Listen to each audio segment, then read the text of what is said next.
Sie können sich hinsetzen, Herrschaften. Leider müssen wir heute unter verschärften Bedingungen arbeiten. Admiral Meyer ist bei der Begutachtung der Flotte ins Pandemie-Kreuzfeuer geraten. Er hat sich am Wochenende am Clubschiff Corona zugezogen und kann deswegen heute nicht am Stabstreffen teilnehmen. Umso bessere Leistungen erwarte ich mir von Ihnen beiden. Generalmajor Blitzkrieg, Generalmajor Gutmensch. Sie wissen, warum wir hier sind. Mit Russlands völkerrechtswidrigem Angriff auf die Ukraine gibt es das erste Mal seit 1945 wieder Krieg in Europa. Ja, abgesehen von den Sachen in Zypern und Jugoslawien und der Geschichte in Tschetschenien und Aserbaidschan und Armenien und Georgien, aber Sie wissen, was ich meine. Tausende Menschen sind tot und Millionen sind gezwungen, ihre Heimat zu verlassen. In diesem Punkt haben wir Glück im Unglück. Denn diesmal sind es weiße Christen und Christinnen, die flüchten. Deswegen haben wir die Möglichkeit, sie willkommen zu heißen und ihnen ein menschenwürdiges Leben in Aussicht zu stellen. Doch niemand kann sagen, wann die Stimmung kippen wird. Heute Herausgeberin Eva Dichand hat sich bereits beschwert, dass ihnen ukrainische Autos den Parkplatz vor dem Hotel Sacher weggenommen haben. Und ÖVP-Generalkompetenz Laura Sachs-Lehner fängt schon von der Einwanderung ins Sozialsystem an. Ja, und Großbritannien gehört nicht mehr dazu. Aber die Zeit drängt. Neben Krieg, Tod und Flucht ist es auch die Angst selbst, der wir uns stellen müssen, nämlich die Angst der Landwirte um ihre unterbezahlten Arbeitskräfte bei der Spargelernte. Es braucht gute und schnelle Lösungen. Ich will keine von Ihren üblichen Zankereien erleben, Herr Generalmajor Blitzkrieg und Herr Generalmajor Gutmensch. Wir müssen liefern, denn die Lage ist sehr ernst. Herr Übergeneral, ich habe bereits eine Strategie ausgearbeitet, mit der wir aus der Situation das Beste machen können. Mit rückwärtsgewandter Spar- und Kürzungspolitik muss jetzt endgültig Schluss sein. Wir brauchen große öffentliche Investitionen, um die Lage der Bedürftigen zu verbessern. Herr Generalmajor Blitzkrieg, wow, das hätte ich jetzt nicht von Ihnen erwartet. Große öffentliche Investitionen in Waffen und Kriegsmaterial. Wir sollten viele Milliarden in die Hand nehmen und davon kaufen wir die ganzen Waffen, die ganzen Panzer und die Kampffighter-Jets. Aha. Naja, ich habe ja prinzipiell nichts gegen neues Kriegsspielzeug einzuwenden, Generalmajor Blitzkrieg, aber würde das wirklich etwas an der jetzigen Situation verändern? Immerhin ist es nicht so, als würde Russland irgendwen übertreffen, wenn es um Militärausgaben geht. Die meisten Staaten der Europäischen Union sind Mitglied im NATO-Militärbündnis gemeinsam mit den USA. Und die USA alleine geben das 10-fache davon aus, was Russland für Militärausgaben ausgibt. Es gibt also nicht wirklich ein echtes Wettrüsten und genauso wenig werden wir uns einen Weltkrieg mit Russland liefern. Natürlich nicht, Herr Übergeneral, aber mit diesen Maßnahmen können wir das Beste aus dieser verfahrenen Situation herausholen, nämlich das Beste für die Waffen- und Kriegsindustrie. Denn geht es der Wirtschaft gut, dann geht es der Wirtschaft gut und in diesem Krieg soll es doch zumindest irgendjemandem gut gehen. Oder General Dynamics, Airbus, Rheinmetall, Steyr, Glock, all die anderen machen wirklich gute Lobbyarbeit. Und Sie haben es verdient, dass, wenn schon Krieg ist, auch etwas dabei für Sie herausschaut. Das klingt für mich so, als wollten Sie einfach nur die Gelegenheit nutzen, um der Kriegs- und Waffenindustrie Profite zuzuschieben. Ja und? Na, meinen Sie nicht, dass das etwas auffällig ist? Wir sind seit Jahren in einer Pandemie und die Leute, die wir am Anfang als Helden und Heldinnen der Krise beklatscht haben, die gehen schon lange am Zahnfleisch. In der Pflege hat jeder, der dort arbeitet, eine Riesenverantwortung, leistet jeden Tag schwere körperliche und emotionale Arbeit und dort sind die Arbeitsbedingungen immer noch miserabel. Die Arbeitszeiten sind viel zu lang, die Löhne viel zu niedrig für das, was man arbeiten muss und die Stellen fehlen und das Personal auch. Im Bildungswesen das Gleiche, dafür ist anscheinend kein Geld da, aber jetzt irgendwie Milliarden springen lassen für Bomben und für Waffen. Ich verstehe, worauf Sie hinaus wollen, Generalmajor Gutmensch, aber ich versichere Ihnen, wir müssen uns um unser Image keine Sorgen machen. Ah, wirklich? Ja, wirklich, denn die Leute wollen das, Krieg ist in. Da schauen Sie. Junge Journalisten und Influencer aus dem ganzen politischen Spektrum sind sich einig, dass sie lieber sogar einen noch größeren Krieg hätten, in dem sich die USA einschalten mit ihren Söldnertruppen. Hier dieses linksversiffte Wiener Stadtmagazin hat es geschafft, dem Krieg sogar einen romantischen Anstrich zu verpassen. 2 junge Leute in den Flitterwochen an der Waffe. Ist das nicht schön? Und auch Kaufhausbetreiber sehen in der Situation neue Gelegenheiten. Ich schätze überhaupt nicht. Ich meine, den sollten sie irgendwann einmal noch in die Ukraine schicken, damit sie ihn dort erschießen. Na gut, danke, Herr Generalmajor Blitzkrieg. Ich werde die Umsetzung prüfen. Was können wir noch tun? Ich habe da eine Idee.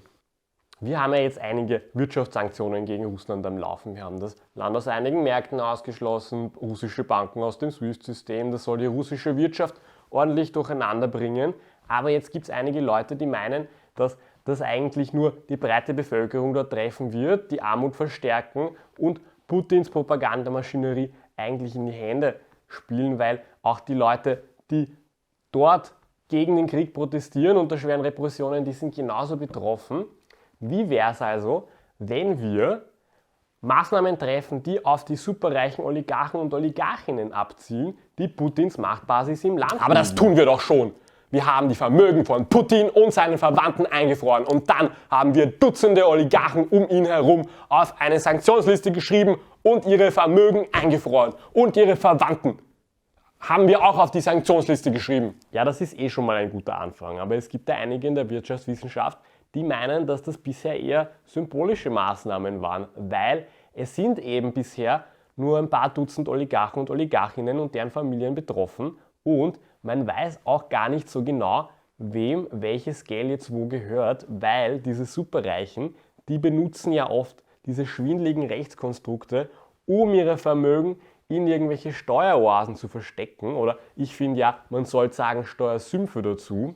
Jedenfalls hat zum Beispiel der Ökonom Thomas Piketty vorgeschlagen, dass man Folgendes macht. Man schreibt alle Russen und Russinnen auf diese Sanktionsliste, die mehr als 10 Millionen Euro besitzen, weil das wären 0,02% der reichsten russischen Erwachsenen und genau die Leute, die am meisten profitiert haben von Putins Politik, seine größten Unterstützer und Unterstützerinnen und die haben den Großteil ihres Vermögens in westlichen Ländern und das könnte man beschlagnahmen, um ordentlich Druck zu machen. Und das, was man dafür machen müsste, ist ein internationales Vermögensregister einzurichten, das genau aufzeigt, wer wo welches Geld hat.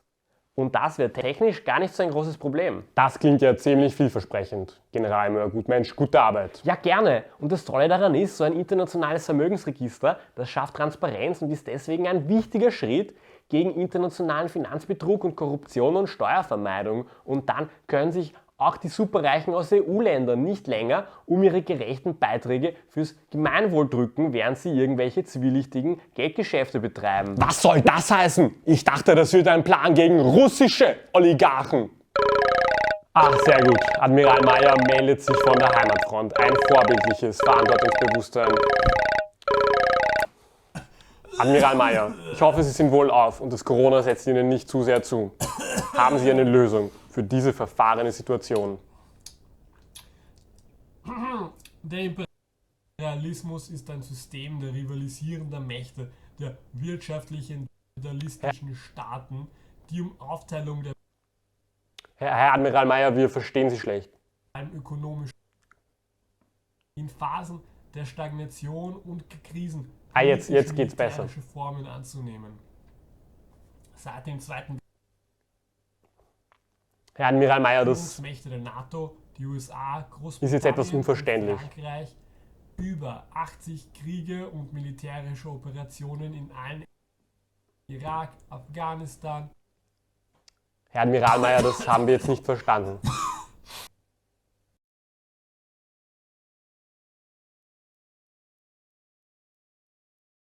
Sicherung der wirtschaftlichen Expansionsbestrebungen Jetzt geht's wieder. führender westlicher Industriestaat. Die Konkurrenz zwischen kapitalistischen Nationalstaaten ist die Triebfeder dieser Krise. Das ist wieder unverständlich. Das konnten wir jetzt leider nicht verstehen. Schade. Admiral Mayer hätte sicher eine gute Lösung gewusst. Aber einmal mehr macht uns die Technik einen Strich durch die Rechnung. Gott sei Dank. Wer kommt noch? Weil ich mir nicht sicher war, ob das heute nur mit Ihnen beiden etwas wird, Herrschaften, habe ich eine externe Agentur beauftragt, eine eigene Lösung auszuarbeiten. Eine Agentur? Ich mag keine Agenturen. Die verwetten ständig irgendwelche Anglizismen, die kein normaler Mensch versteht. Ja, und alles läuft immer darauf hinaus, dass man eine Social-Media-Kampagne macht. Herrschaften, ich bitte euch, eure Reservierungen hinten anzustellen und eine Chance zu geben. Ich wollte einen frischen Blick und einen kreativen privatwirtschaftlichen Zugang. Ah, da sind Sie schon. Herr Douglas von Good Solutions, bitte nehmen Sie Platz. Wir sind alle bereit. Guten Tag, meine Herren. Sie denken sich jetzt sicher, was kann irgendeine Agentur zur Lösung einer so großen Krise beitragen, außer Anglizismen, die kein Mensch versteht, und eine Social-Media-Kampagne? Nun, ich bringe Ihnen einen frischen Blick. Wir haben viel gesprochen über Aufrüstung und wirtschaftliche Sanktionen. Aber wie können wir eine politische Krise lösen, wenn wir uns weigern, wirtschaftliche und militärische Umstände in ihrem politischen Zusammenhang zu sehen? Wir sagen, dass wir für Menschenrechte und Demokratie eintreten. Trotzdem zahlt die Europäische Union jeden Tag 1 Milliarde Euro für russisches Gas.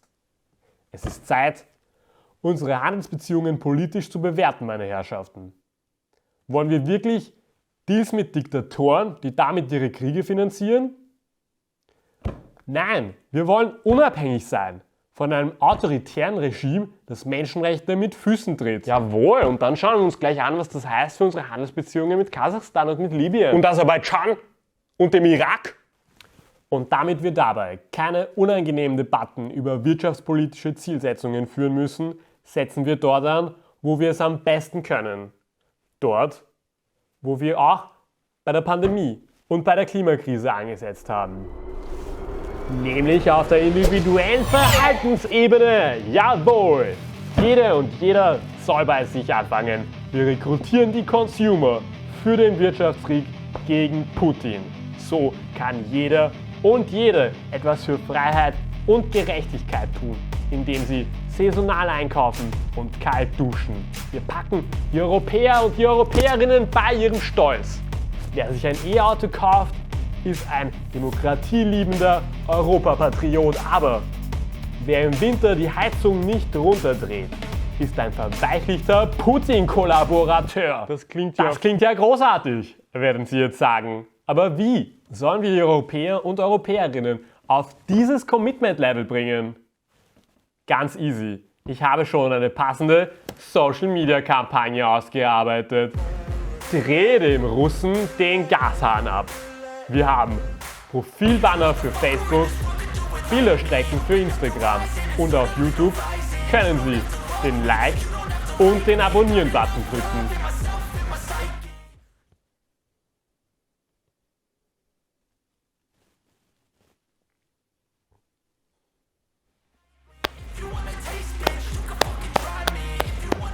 Jawohl, großartig, Herr Douglas. Ich wusste, dass es die richtige Entscheidung war, Sie ins Boot zu holen. Das machen wir. Recruiten wir diese Consumer aufs Commitment-Level. Ja? Ja. Nein. Ja.